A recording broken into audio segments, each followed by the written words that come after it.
안녕하십니까, 성도 여러분. 이제 벌써 2020년도 1기가 지나고 2기가 되었습니다. 그래서 이번에 2기, 4월, 5월, 6월 2기 교과는 성경 해석학에 관한 것입니다. 우리 기도하고 오늘 일과 성경의 고유성에 대해서 공부하도록 하겠습니다. 하늘에 계신 하나님 아버지, 저희들에게 성경을 주셔서 감사를 드립니다. 또 우리가 이번 한 기 동안 성경을 어떻게 읽고 또 어떻게 해석해야 될지 가르쳐 주셔서 또 하나님 말씀에 더 가까워지며 또 하나님의 말씀대로 살 수 있도록 도와주시옵소서. 이 시간 성령께서 가르쳐 주시기를 예수님 이름으로 기도합니다. 이번 그 2기 이 교과 성경 해석학인데요. 총 13과 중에 1과에서 5과까지는 성경에 대해서 이야기하고 있고요. 그 다음에 6과부터 13과까지는 이제 그 성경을 어떻게 바르게 해석할 것인가 이렇게 다루고 있습니다. 오늘 공부할 1과 성경의 고유성에 관한 것입니다. 먼저 기억절을 읽어보면요. 주의 말씀은 내 발의 등이요 내 길의 빛이니이다. 시편 119편 105절 말씀입니다. 먼저 성경을 올바르게 해석하는 것이 얼마나 중요한 것인가 하는 것을 좀 설명을 드리려고 합니다. 먼저 누가복음 10장 26절 말씀을 좀 찾아보겠습니다. 성경을 좀 찾아서 같이 보시고요. 혹 성경을 가지고 있지 않은 분은 나중에라도 성경절을 적어놨다가 꼭 찾아보시게 되기를 바랍니다. 성경 누가복음 10장 25절에 보면 어떤 율법사가 일어나 예수를 시험하여 가라되 선생님, 내가 무엇을 하여야 영생을 얻으리까? 예수님께서 항상 어떤 문제가 있을 때마다 누군가로부터 질문을 받을 때마다 항상 성경으로 대답을 하셨다는 것입니다. 성경에서 답을 찾으셨다는 것입니다. 그래서 누가복음 10장 26절에 보면 예수님께서 이렇게 대답을 하십니다. 예수께서 이르시되 율법에 무엇이라 기록되어 있느냐? 성경이 뭐라고 말하고 있느냐? 하고 성경에서 답을 찾으시는 예수님을 보게 됩니다. 사랑하는 성도 여러분, 우리도 항상 뭔가 답을 찾아야 될 일이 있을 때마다 성경에서 예수님처럼 답을 찾고 해결책을 찾는 저와 여러분이 되기를 바랍니다. 그런데 여기 26절에 예수님께서 덧붙여서 이렇게 말씀을 하셨습니다. 내가 어떻게 읽느냐? 우리가 성경으로 돌아가서 성경에서 답을 찾는 것도 중요하지만 어떻게 성경을 읽고 어떻게 성경을 해석하느냐가 또 정말 중요한 것입니다. 제가 한 예를 먼저 한번 들어보겠습니다. 우리 성경 누가복음 23장 43절에 있는 말씀을 보겠습니다. 같은 누가복음 23장 43절 예수님께서 이제 십자가에 달리셔서 한쪽 편에 있는 간부가 23장 42절에 이렇게 예수님께 요청을 합니다.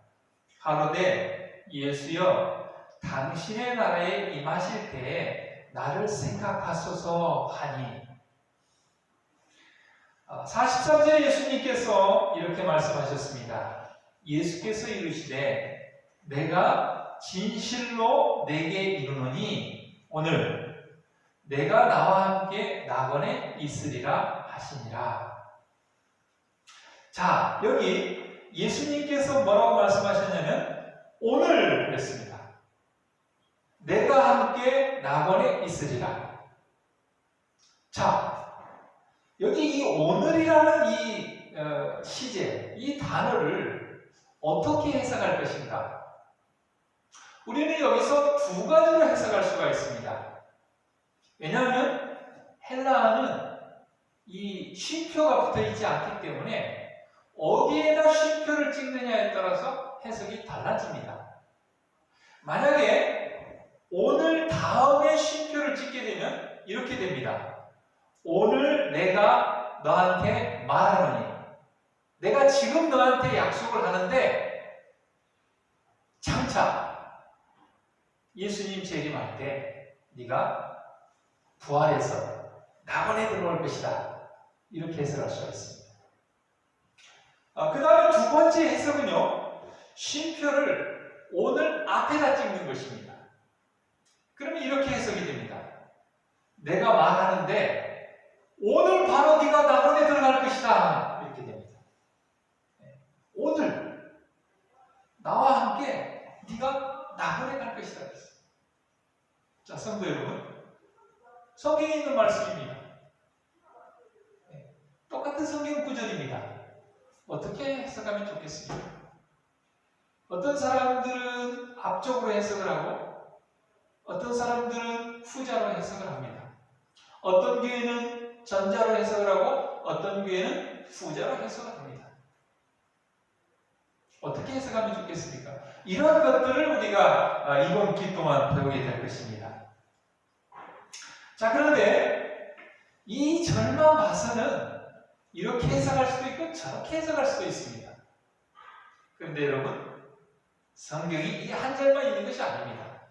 성경은 66권으로 되어 있고 또 여러 다른 성경절들이 있기 때문에 다른 성경절을 비교해보고 단어를 살펴보고 문맥을 보고 역사적인 배경을 보고 문학적인 배경을 보고 문화적인 배경을 보고 원어를 살펴보고 여러 가지를 살펴봐야 이것을 바르게 해석할 수 있습니다. 하나님께서는 절대 여기서는 이렇게 말씀하시고 저기서는 저렇게 말씀하시는 분이 아닙니다. 성경 전체는 다 통일성이 있습니다. 왜요? 모든 성경은 하나님의 성령으로 성령의 감동으로 기록되어 있기 때문에 있습니다. 성경의 저자가 하나님이기 때문에 그렇습니다. 자, 저는 여기서 두 가지를 가지고 이 성경절을 전자로 해석해야 된다고 생각을 합니다. 첫 번째, 후자로 해석할 때 모순이 뭐냐면요, 오늘 당장 이 강도가 예수님과 함께 낙원에 갔느냐 하는 것입니다. 어떤 교회에서는 사람이 죽으면 바로 몸은 죽어도 영혼은 천당 가고 지옥 간다. 그러니까 여기 오늘 네가 낙원에 간다고 했지 않았냐, 이렇게 해석을 합니다. 그런데 예수님께서 십자가에 달리시고 1월 14일 금요일 십자가에 죽으시고 그 다음에 15일 유대력으로 1월 15일 안식일에 무덤에서 쉬시고 그 다음에 1월 16일날 예수님께서 부활하셨습니다. 그리고 바로 하늘에 가지 않으셨습니다. 40일 동안 이 지상에 머물면서 제자들에게 부활하신 예수님의 모습을 보여주시고 그들에게 마지막 당부를 하시고 그리고 40일 만에 부활하셔서 하늘로 가셨습니다.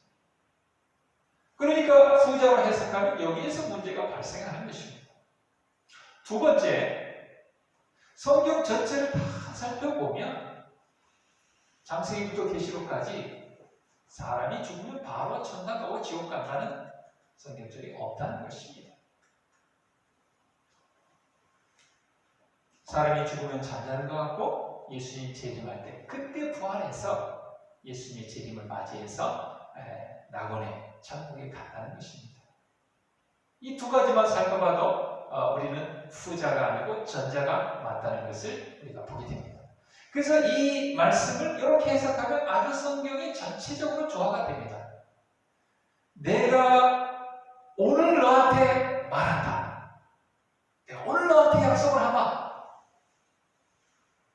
예수님 재림할 때 네가 오늘 나를 구주로 받아들였으니 예수님 내가 다시 올 때 재림할 때 꼭 부활해서 나만에 가리라. 그렇습니다.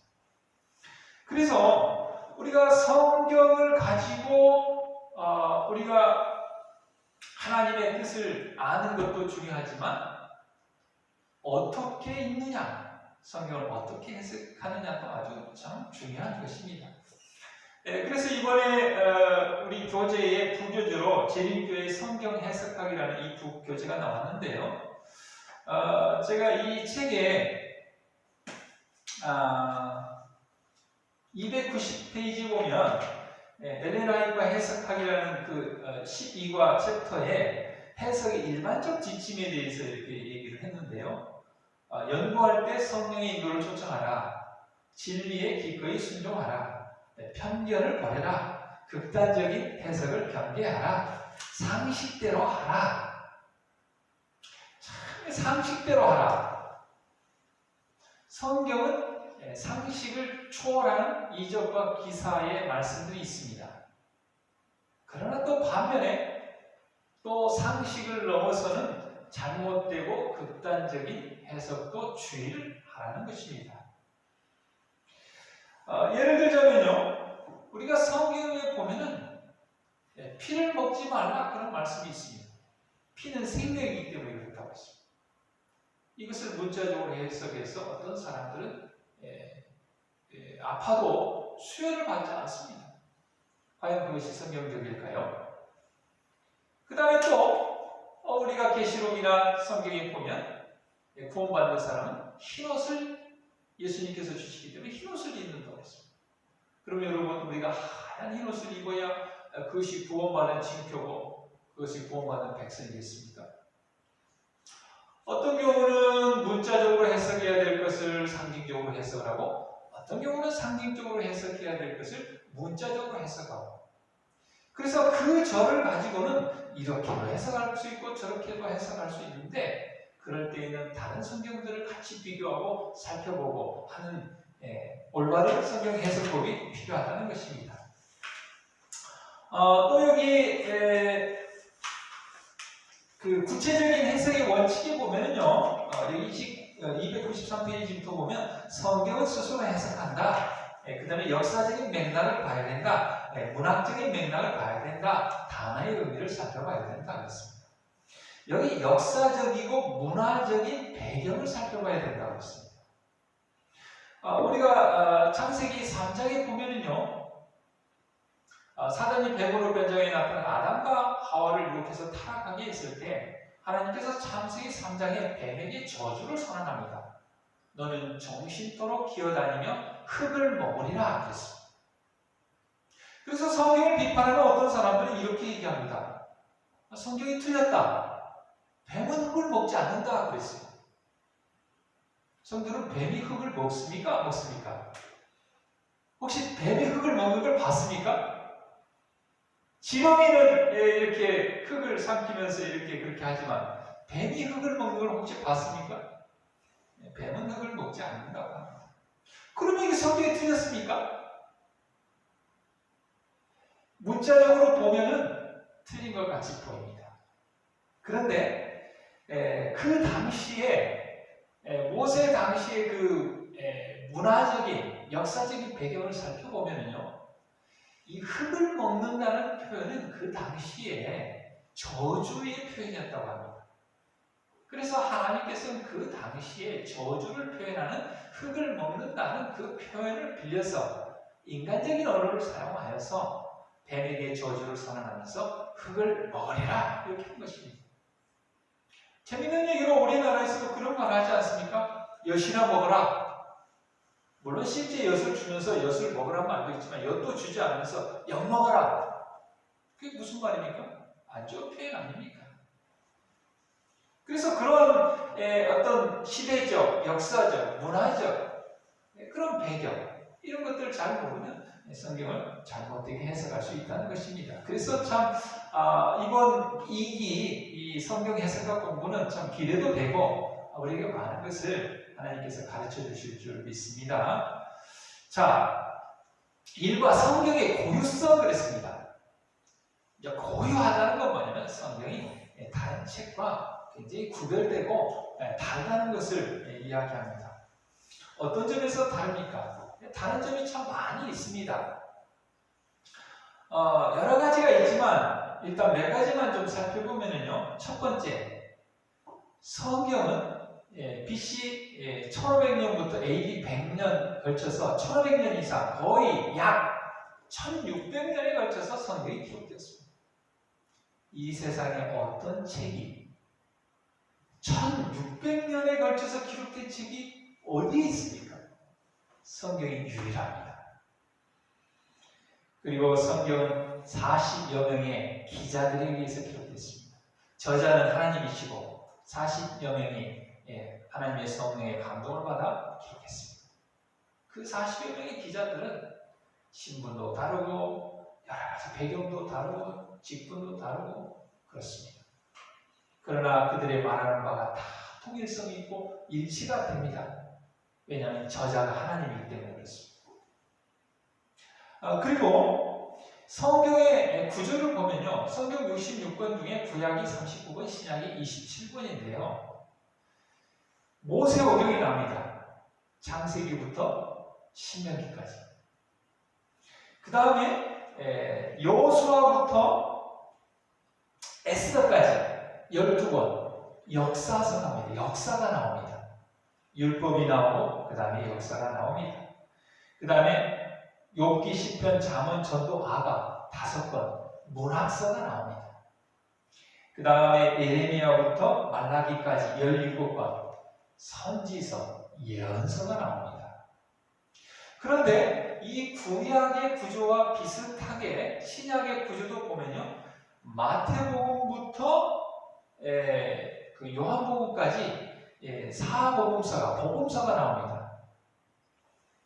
구약에 율법서가 있는 것처럼 신약에는 사복음서가 있습니다. 구약에 역사서가 있는 것처럼 이스라엘 민족의 역사가 있는 것처럼 신약에는 교회사가 있습니다. 사도행전이 그것입니다. 그 다음에 구약에 이 문학서가 있는 것처럼 신약에는 이 편지서가 있습니다. 바울의 편지, 그 다음에 그 외에 일반 편지들이 있습니다. 그 다음에 구약의 예언서가 있는 것처럼 신약의 예언서인 계시록이 있습니다. 정말 성경은 다양한 사람과 다양한 율법, 역사, 문학, 예언 이런 것들을 통해서 다른 다른 책들과 다른 그 고유함을 가지고 있습니다. 우리가 일요일 소지에 보면은요, 그 살아있는 하나님의 말씀이다 그랬습니다. 이 성경의 이 중심은 예수 그리스도입니다. 성경의 주인공은 예수님입니다. 성경의 주제는 사랑입니다. 사랑의 예수님이 주인공이고 주제입니다. 그 주인공과 주제를 놓치면 누가 나타나서 성경을 자기에게 잘못 해석하면서 내가 하나님이다, 나를 믿어야 구원이 있다, 그렇게 잘못된 그런 성경 해석을 따라갈 수가 있습니다. 요한복음 5장 39절에 너희가 성경에서 영생을 얻는 줄 생각하고 성경을 연구하거니와 이 성경이 곧 내게 대하여 증언하는 것이다. 그러니까 이 성경은 나의 이야기다. 예수님께서 그렇게 말씀하셨습니다. 그래서 어떤 사람은 히스토리, 역사, his story, 그의 이야기다. 그가 누굽니까? 예수님 이야기입니다. 고린도전서 13장 4절에서 6절에 보면은요, 사랑은 오래 참고 온유하고 투기하지 않고 자랑하지 않고 교만하지 않고 무례히 행치 않고 자기 유익을 구하지 않고 성내지 않고 악한 생각을 하지 않고 불의와 함께 기뻐하지 않고 진리와 함께 기뻐한다고 했습니다. 저는 요즘 아침에 눈을 뜨면 이 고린도전서 13장 4절에서 6절을 머릿속으로 이렇게 그 단어들을 떠올리면서 하나님, 제가 오늘 하루 이 말씀대로 살고 싶습니다 하고 기도를 합니다. 그리고 중간중간에 이 말씀을 계속 묵상하고 마음으로 떠올려 봅니다. 그리고 하루의 일과를 마치고 잠자리에 들 때 또 이 말씀을 머리에 떠올리면서 내가 과연 오래 참고 온유하고 투기하지 않고 자랑하지 않고 교만하지 않고 무례히 행하지 않고 자기 이익을 구하지 않고 성내지 않고 악한 생각을 하지 않고 불의와 함께 기뻐하지 않고 진리와 함께 기뻐했는가 뒤돌아봅니다. 그래서 회개하고 반성합니다. 그런데 여러분, 우리의 힘으로 안 되는 것을 참 많이 봅니다. 그래서 저는 사랑을 오래 참고 이렇게 할 때 예수님을 오래 참고 하면 참 맞습니다. 예수님은 이 땅에 사시면서 오래 참으셨습니다. 예수님은 온유하셨습니다. 부당한 대우를 받으셔도 참고 온유했습니다. 예수님은 투기하지 않았고 자랑하지 않았고 교만하지 않았고 무례히 행하지 아니하셨고 예수님은 자기 이익을 구하지 않으셨고 성내지 않으셨고 악한 생각을 하지 않으셨고 불의와 함께 기뻐하지 아니하셨고 진리와 함께 기뻐하셨습니다. 그래서 다시 기도합니다. 이러한 예수님 제 마음에 들어오셔서 제 마음을 통제하시고 저에게 이렇게 할 수 있는 지혜와 능력을 주십시오. 기도합니다. 성경 전체는 다 예수님의 이야기고 예수님이 주인공이라는 것을 잊지 않게 되기를 바랍니다. 월요일 소리에 가면 성경의 기자들과 기록 장소들이 이렇게 나옵니다. 성경의 저자는 하나님입니다. 그래서 디모데후서 3장 16절에 모든 성경은 하나님의 감동으로 되었다 그랬습니다. 로마서 15장 4절에 보면 무엇이든지 전에 기록한 바는 우리의 교훈을 위하여 기록된 것이니 우리로 하여금 인내로 또는 성경의 안위로 소망을 가지게 하려 함이라 했습니다. 성경이 우리에게 안위함을 줍니까? 성경이 우리에게 인내하게 합니까? 성경이 우리에게 소망을 줍니까? 성경이 우리에게 교훈을 줍니까? 그렇습니다.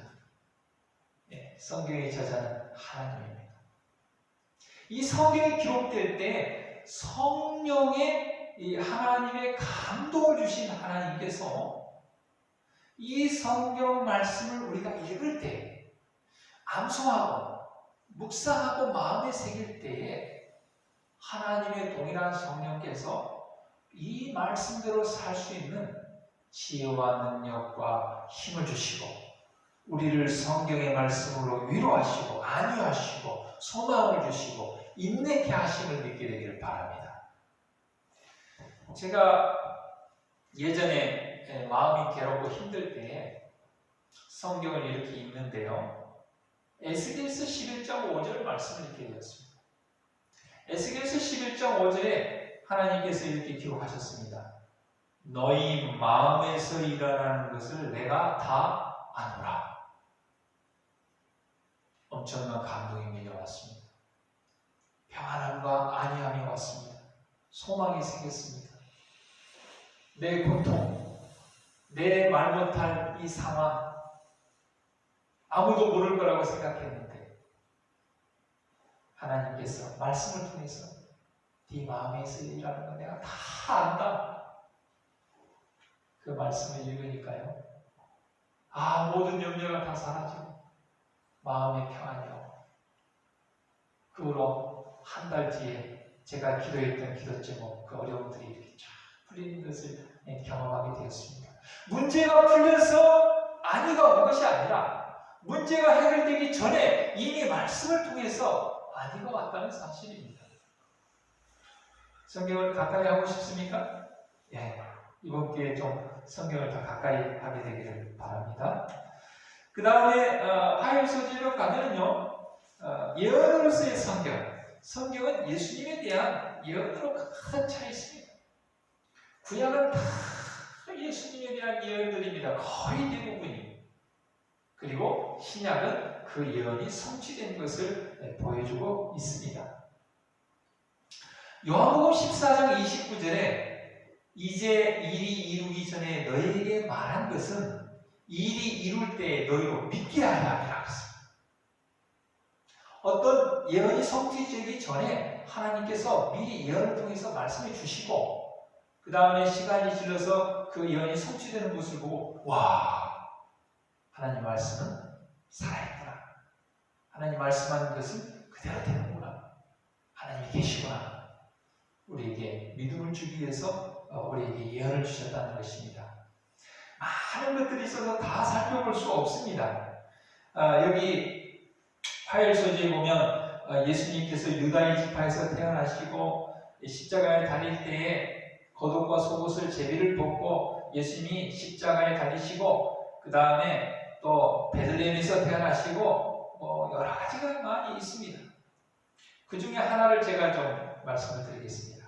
스가랴 9장 9절에 보면은요, 스가랴서는 예수님 오시기 500년 전에 스가랴 선지자를 통해서 기록된 책입니다. 예수님 오시기 500년 전에 무려 보라, 내 왕이 내게 임하나니 겸손하여서 나귀를 탔다고 했어요. 예수님께서 예루살렘에 입성할 때 그때 나귀를 타고 입성한다는 거예요. 왕이, 보통 왕은 말을 타고 입성을 합니다. 전쟁에 가서 적군을 무찌르고 포로들을 끌고 말을 타고 갑니다. 그런데 우리 예수님은 겸손하셔서 세상의 왕이 아니고 평화의 왕이시기 때문에 겸손하게 나귀를 타고 올 것이다. 그분이 바로 우리 구주 메시아 그리스도시다 하고 500년 전에 스가랴 선지자를 통해서 예언을 했는데요. 마가복음 11장 7절에 보면 제자 마가를 통해서 그 후로 500년 후에 이렇게 기록을 했습니다. 나귀 새끼를 예수께로 끌고 와서 예수께서 타셨다고 했습니다. 얼마나 놀랍습니까? 성경은 믿을 만한 책입니까? 믿을 만한 책입니다. 우리의 인생을 그분에게 맡기기를 원하십니까? 그분에게 맡길만 합니다. 그래서 마가복음 11장에 보면은 예수님께서 제자들을 보내면 둘을 보내면서 뭐라고 합니까? 마을에 가서 나귀가 메어져 있을 것이다. 그럼 끌고 와라. 그러면 주인이 왜 끌고 가요? 그러면 주가 쓰시겠다 하라. 그러면 그냥 보내줄 것이다. 그 제자들이 가서 나귀를 끌고 오려니까 주인이 뭐라고 합니까? 왜 끌고 가요? 주가 쓰시겠다 하라 하니 즉시 허락했다고 했습니다. 그 말은 무슨 말일까요? 틀림없이 그 나귀 주인은 성경을 연구하다가 스가랴 9장 9절 말씀을 읽고 뭐 했겠습니까? 예수님이 이 예루살렘에 입성할 때 내가 준비한 이 나귀를 타고 입성하면 좋겠다 하고 그 나귀를 장사에도 쓰지 않고 다른 데 쓰지 않고 메워놓고 준비해 놓지 않았겠습니까? 그러니까 그분이 쓰겠다고 할 때 바로 주게 된 것입니다. 우리도 예비하고 준비하고 있다가 주께서 쓰시겠다 하면 주여 내가 여기 있나이다. 나를 보내소서. 이것을 쓰소서. 그렇게 예언을 믿는, 말씀을 믿는 백성이 되기를 바랍니다. 그 다음에 수요일 소지에 보면요, 성경은 역사로서의 성경이라고 했습니다. 성경은 예수님의 역사입니다. 우리가 성경 66권 중에 구약이 39권, 신약이 27권인데 구약, 신약 할 때 그 약자가 약속 약자입니다. 무슨 약속입니까? 구약은 예수님이 이 땅에 초림하셔서 우리의 죄의 문제를 해결하시고 용서하시겠다는 약속입니다. 그 다음에 신약의 약속은 무슨 약속입니까? 예수님이 다시 오셔서 재림하셔서 우리를 이 죄악 세상에서 완전히 구원하시겠다는 약속입니다. 그래서 예수님을 중심으로 해서 예수님 이전을 BC, 예수님 이후를 AD라고 합니다. BC는 Before Christ, 예수님 오시기 전의 약자입니다. 그래서 BC 500년 그러면 예수님이 오시기 500년 전이라는 뜻입니다. 그 다음에 AD는 아노 도미니, 주가 통치하신다. 주가 오신 후. 그래서 우리는 AD 2020년 이렇게 합니다. 예수님이 오시고 2020년이 지났다는 것입니다. 역사의 중심에 예수님이 계십니다. 그럼에도 불구하고 우리가 예수님을 안 믿는다. 너무나 아이러니하죠? 그리고 고린도전서 15장 3절에서 4절에 보면 이는 성경대로 그리스도께서 우리 죄를 위하여 죽으시고 장사 지낸 바 되었다가 성경대로 사흘 만에 다시 살아나셨다고 했습니다. 예수님이 십자가에 죽으시고 그 다음에 죽은 지 3일 만에 부활하신다는 이 팩트, 이 역사, 이 진리는 지어낸 이야기가 아니고 실제 그렇게 예언되었고 그렇게 성취되었고 그렇게 이루어졌습니다. 또 데살로니가서 4장 14절에 예수 안에서 자는 자들도 하나님이 저와 함께 데리러 오시리라. 이 부활의 말씀입니다. 예수님이 부활하신 것처럼 예수 그리스도를 믿고 주 안에서 잠든 자도 부활하겠다. 그것이 바로 역사적인 사실이고 진실입니다. 그 다음에 우리가 마지막으로 목요일에 삶을 변화시키는 말씀의 능력입니다. 성경은 삶을 변화시키는 능력이 있습니다. 물론 사람이 지은 책을 읽고도 사람이 교훈을 받고 변화되기도 합니다. 그러나 성경에 비할 바가 아닙니다. 성경은요, 히브리서 4장 12절을 보면 하나님의 말씀은 살았다고 했습니다. 살았고 운동력이 있어. 좌우의 날선 어떤 것보다도 예리하여 혼과 영과 및 관절과 골수를 찔러 쪼개기까지 하며 또 마음의 생각과 뜻을 감찰한다고 했습니다. 여러분 사형수 이 고재봉이라는 사람이 있습니다. 이 고재봉은 27세의 나이에 1963년에 군대에서 한 대대장 이중령 일가족 6명을 도끼로 살해하는 만행을 저질렀습니다. 그리고 사형 선고를 받았습니다. 그리고 복역 중에 예수 그리스도를 영접했습니다. 그리고 사형 집행관은 그 당일에 사형 집행인에게 예수님 믿으세요 하고 당부하고 찬송을 부르며 웃으면서 1964년에 평안히 주 안에서 잠들었습니다. 그 고재봉이 자기가 오해해서 그 도끼로 살해를 했던 그 이중령의 그 어머니에게 이런 편지를 썼습니다. 어머님, 원수 악마도 저 같은 원수 악마가 없을 텐데 어머님이라 불러 끔찍하시겠지만 달리 부를 말이 없으니 용서해 주시기 바랍니다. 저는 지금 제가 지은 죄에 엄청나게 한없이 뉘우치며 몸부림치고 있습니다. 제 목숨 하나 없어지는 것으로 속죄할 길이 없으니 어떻게 해야 합니까? 어머님이 사랑하시는 자식과 그 가족이 살해되었다는 소식을 듣자마자 철도하셨다는 검사님의 말을 듣고 제 마음은 갈기갈기 찢어졌습니다. 차라리 제가 형정의 이슬로 사라지는 대신 어머님이 원하시는 방법으로 주고 조금이라도 마음이 풀어질 수 있다면 그렇게 하겠지만 저는 갇힌 몸이 되어 그럴 수가 없습니다. 더욱이 중령님의 아들이 살아있다니 그에겐 어떻게 사죄를 해야 할지 모르겠습니다. 어머님의 믿음이 기쁘시다기에 감히 말씀드립니다. 제발 짐승만도 마시고 속죄할 수 있도록 해주십시오.